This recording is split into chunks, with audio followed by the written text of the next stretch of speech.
महतारी हो परम सौभाग्य की बात है कि आपके पावन ग्राम लोहरदीप में त्रिदिवसीय राम धुनी प्रतियोगिता के आयोजन है। वे राम नाम रूपी धुनीला सुंदर गायबर सजायबर लेकर मन समय प्रदान करे तो कल हृदय से धन्यवाद करो। आओ सबसे पहली ज्ञान के दवैया बुद्धि के दवैया मां शारदा के पावन चरण कमल में अर्पित कर दो।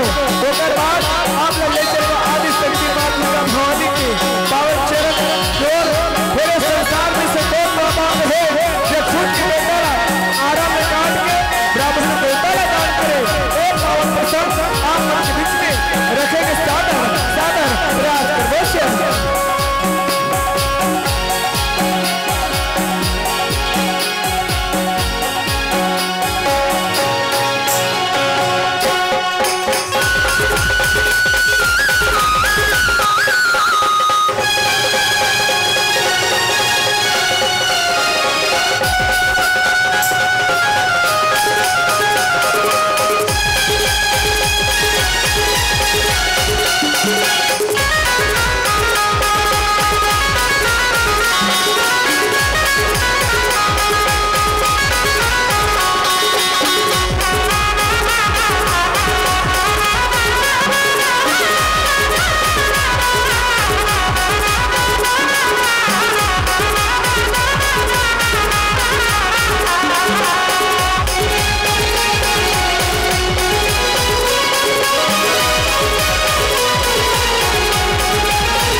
कुमार तुषार धवल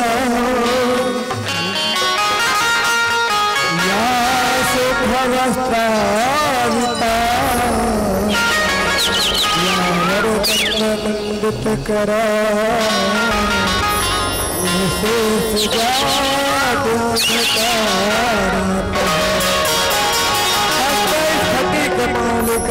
धती तदा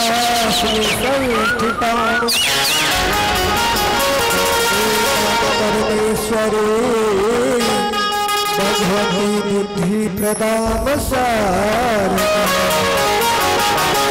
बोले सरस्वती मैया की जय। सरस्वती मैया की रामा आरती तारहुरा। सरस्वती मैया के दाई वो चरण में पखारा।